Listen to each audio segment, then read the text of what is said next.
मैं तो योगी जी के नारे में कोई गलत बात नहीं करता। देश भी कटा और व्यक्ति भी कटे, इसलिए बटेंगे तो कटेंगे, ये इस देश का इतिहास रहा है। और मैं समझ नहीं पाता हूं कि अगर कोई ये कहता है कि बांटिए मत और बटिए मत, तो इस पे ऑब्जेक्शन लेने की क्या बात है। धर्मस्थलों से बैनर लगाए गए, महाविकास आघाड़ी को वोट नहीं दिया तो अल्लाह के साथ बेईमानी है, ऐसे वोट लगाए, ऐसे बैनर लगाए गए। मैं तो तमाम सेक्युलरवादी जो अपने आप को मानते हैं उनको पूछता हूँ, ये कौन सा सेक्युलरिज्म है।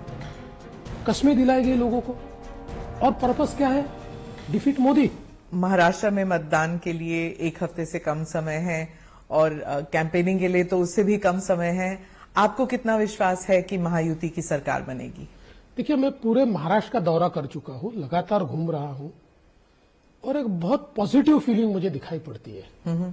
और विशेष रूप से हमारी जो विमेन सेंट्रिक पॉलिसीज है उसके कारण महिला मतदाताओं में तो बहुत ज्यादा पॉजिटिविटी मुझे नजर आती है।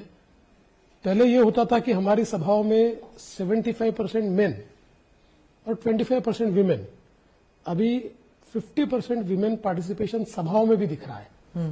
तो मुझे लगता है ये जो सारी पॉजिटिविटी है, इसके कारण मैं ऐसा नहीं कहूंगा, आई ऑलवेज से कि any battle is a tough battle, पर हमको एज है और हम लोग पूर्ण बहुमत से सरकार बनाएंगे। मोदी जी ने कहा कि महाराष्ट्र में कांग्रेस जो है वो ओबीसी समुदाय को बांटने की कोशिश कर रही है ताकि उनका वोट एकजुट ना हो, और अगर सरकार में आती है कांग्रेस पार्टी तो एससी एसटी का रिजर्वेशन भी हटा देंगी।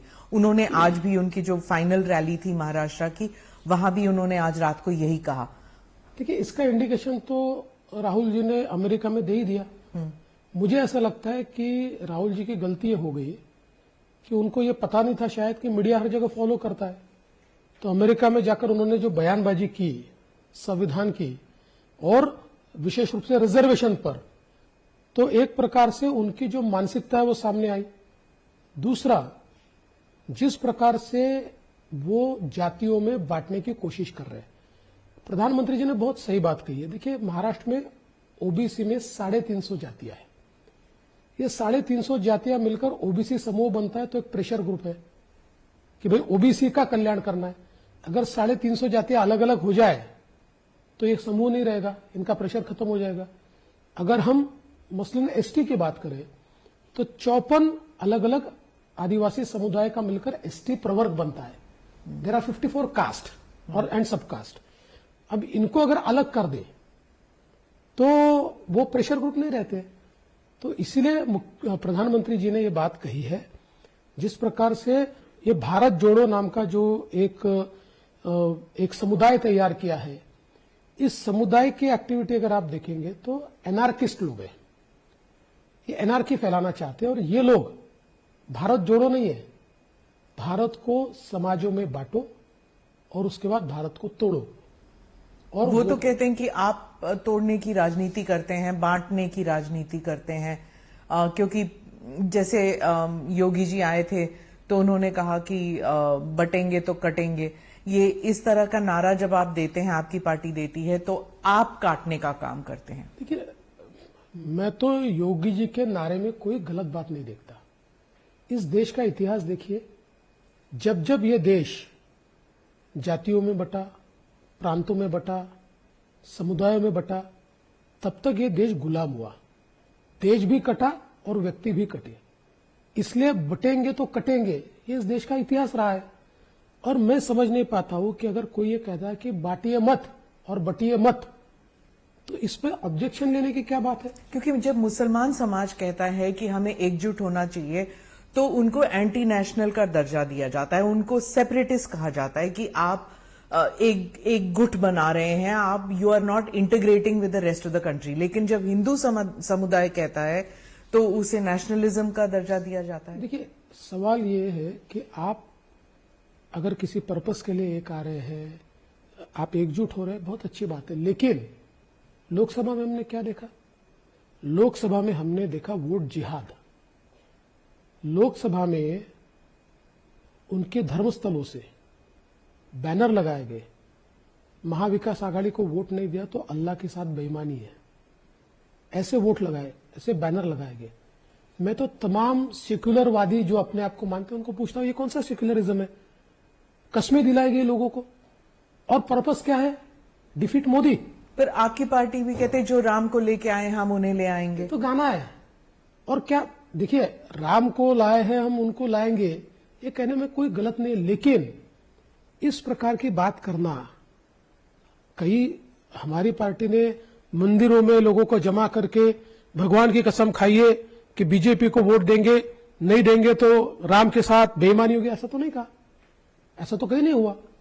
और सबसे बड़ी बात यह है कि आज देखिए जिस प्रकार की परिस्थिति लोकसभा के बाद तैयार हुई, अब जो डर हमको था, ये वापिस महाविकास आघाड़ी तलवे चाटने की राजनीति कर रही है। मैं एक उदाहरण आपको कहना चाहता हूं। किसके तलवे चाट रही है? मुस्लिम उलेमाओं के, क्योंकि मैं उदाहरण आपको बताना चाहता हूं। अभी उलेमा काउंसिल ने उनको समर्थन घोषित किया, 17 मांगे उन्होंने रखी थी, इन्होंने बकायदा पत्र दिया है कि ये 17 मांगे हम मंजूर करते हैं। मुझे उसमें आपत्ति नहीं है अगर कोई मांगे रखता है, कोई मंजूर। मांगे कौन सी है? मैं एक मांग आपको बताता हूं उसमें से।